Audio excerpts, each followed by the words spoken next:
بسم اللہ الرحمن الرحیم۔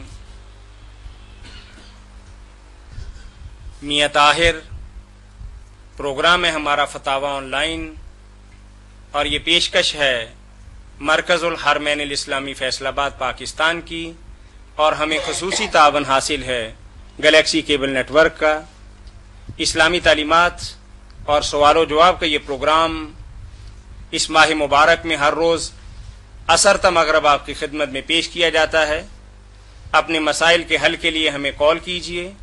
کال کرنے کے لیے ہمارا ٹول فری نمبر ہے 0800117777۔ فتاوی آن لائن اس پروگرام میں آپ کی طرف سے آنے والی فون کالز اور براہ راست پوچھے گئے سوالات کے جوابات حسب معمول معروف مذہبی اسکالر، ممتاز عالم دین، وحدت امت کے داعی مفتی مولانا محمد اسحاق مد ظلہ العالی مرحمت فرماتے ہیں۔ مولانا محمد اسحاق حافظہ اللہ عرصہ 25 برس سے جامع مسجد محمدی کریمیہ ستیانہ روڈ میں قال اللہ اور قال رسول کی صدائیں بلند فرما رہے ہیں، اور یہ غالباً فیصل آباد کی پہلی مسجد ہے جہاں روز اول ہی سے جمعۃ المبارک کی ادائیگی کے بعد عصر تک ایک مجلس مذاکرہ کا انعقاد ہوتا ہے۔ ہمارے بھائی جو تفصیل طلب بات کرنا چاہتے ہوں وہاں جمعے کی ادائیگی فرمائیں اور اس مجلس مذاکرہ میں تشریف لائیں۔ وسیع و عریض لائبریری اور بہت بڑی علمی شخصیت آپ کے انتظار میں ہوگی۔ کھل کے بات کیجئے، وضاحت طلب کیجئے، دلیل مانگیے اور دلیل سے ایک دوسرے کو قائل کیجیے۔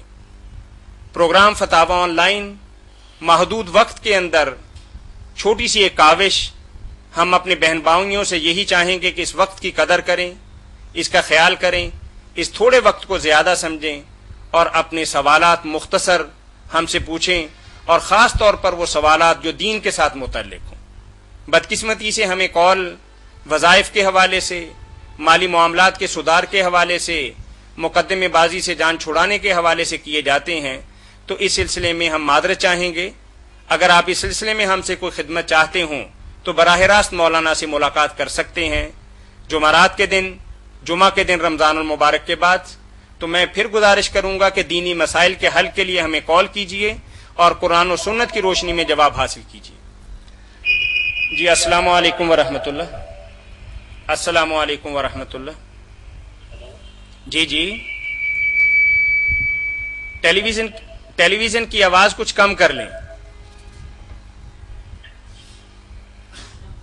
جی بھائی فرمائیے۔ آپ اپنا سوال مکمل کر لیں، اور مکمل کرنے کے بعد آپ ٹیلی فون بند کر کے اپنے ٹیلی ویژن کی آواز کو بے شک اونچا کر لیجئے گا، ہم آپ کو جواب دیں گے انشاءاللہ۔ جی بھائی فرمائیے۔ جی مولانا ہمارے پاس چند تحریری سوالات ہیں، جب تک کال نہیں آتی ہم اپنے پروگرام کا آغاز کرتے ہیں۔ دعا کیا ہے؟ یہ جو ہم کہتے ہیں کہ الدعاء مخ العبادہ یا الدعاء هو العبادہ، یا دعا کی بہت زیادہ اہمیت دین اسلام کے اندر ہے۔ اور پھر میں اگلا حصہ بھی سوال کا پڑھ دوں تاکہ بات میں آسانی رہے۔ اور بھائی نے لکھا ہے قبولیت دعا کی چند اہم شرائط کیا ہے؟ جی السلام علیکم ورحمۃ اللہ۔ وعلیکم السلام سر، حامد بول رہا ہوں۔ جی بھائی فرمائیے۔ تو میرا مولانا صاحب سے سوال یہ ہے کہ یہ سفر کی نماز جو ہے آج کے دور میں ہم کس طرح پڑھیں گے؟ کیونکہ آج کل تو سفر اس طرح کی مشقت میں نہیں ہوتا، اس طرح ہے 3-4 گھنٹے میں سفر ختم ہو جاتا ہے، تو جو سفر میں نماز قضا ہو جاتی ہے وہ کس طرح ہم پڑھیں گے؟ نہیں، دو سوال ہو گئے نا۔ ایک تو نماز قصر کے متعلق آپ کا سوال ہے کہ جدید وسائل کی روشنی میں کیا ہم قصر کر سکتے ہیں؟ ہاں جی۔ اور دوسرا قضا کی بات آپ نے پوچھی ہے۔ ہاں جی، دوسری یہ بات تھی نہیں، کلیئر کر لینا نماز ہاں جی کس طرح پڑھیں گے، کس اور کی؟ تیسرا یہ کہ کتنے دن کا یہ قصر کا پورا مسئلہ یہ بیان کر دیں گے، کتنے دن میں وہاں پہ رکوں تو کتنے کلومیٹر پہ یہ قصر کا واقعہ۔ چلیں پہلے قصر کی بات کرتے ہیں، اگر وہ بات واضح ہو جائے گی تو پھر آپ کا دوسرا سوال لے لیں گے ہم۔ ہاں جی سر ٹھیک ہے۔ اللہ تعالیٰ میرے بھائی کو خوش رکھے، اس نے نماز قصر کے بارے میں سوال کیا کہ اس کے بارے میں ساری باتیں بتا دیں. تو ایک تو یہ بات ہے کہ یہ کہنا جو ہے نا کہ وسائل سفر کے جو ہیں اس سے سہولتیں پیدا ہو گئی ہیں اس لیے کوئی فائدہ نہیں قصر کرنے کا، پوری بھی پڑے کوئی تکلیف نہیں.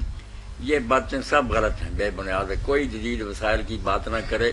جو کچھ اللہ رسول نے کہہ دیا نا قیامت تک اسی طرح رہے گا. وسائل خاص آسانی کے ہوں یا تنگی کے، یہ کوئی بات نہیں.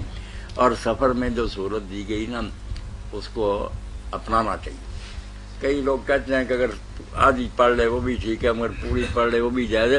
مگر اللہ کے رسول علیہ السلام نے، خلفائے راشدین نے رضی اللہ عنہم پوری زندگی میں سفر میں کبھی نماز پوری نہیں پڑھی. جب حضرت عثمان رضی اللہ عنہ مینا میں پڑھ لی تو کتنی قیامت برپا ہوئی. لوگوں نے کہا انا للہ و انا الیہ راجعون.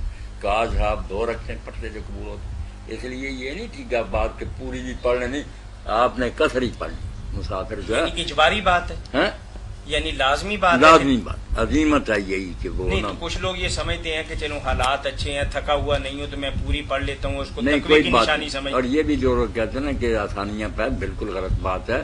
ہم موٹر وے پر بھی سفر کر رہے ہیں، جو دشواریاں آپ ہیں کہ جلدی کرنا ہے، یہ جگہ ڈھونڈ لی ہے، بہت مسئلے ہیں، کہیں پیشاب کرنے کے مسئلے. تو کوئی بھی یہ بات نہیں کہ میں کہتا ہوں اس زمانے میں آسانیاں تھیں، جہاں جی چاہا اونٹ روک لیا، اپنی مرضی سے اترے پڑے. بس والوں کی مرضی ہے دوسرے. کوئی ایسی باتیں نہ کرے. حالات کا کوئی ہو آپ نے قصر ہی کرنا.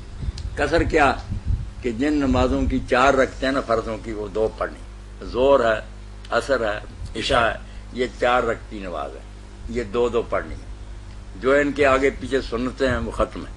اگر کسی جگہ آدمی ٹھہرا ہوا ہے کئی دن کے لیے تو وہ کسی مسجد میں یا گھر میں پڑھ بھی لے آگے پیچھے تو نفل ہو جاتے ہیں، کوئی بات نہیں، پڑھ لے، حرام نہیں ہوتا. مگر صحیح سنت یہی ہے کہ 2 سنتیں فجر کی اور وطر جو ہے نا ان کے علاوہ چھوڑ دینی چاہیے، کچھ نہیں پڑھنا چاہیے.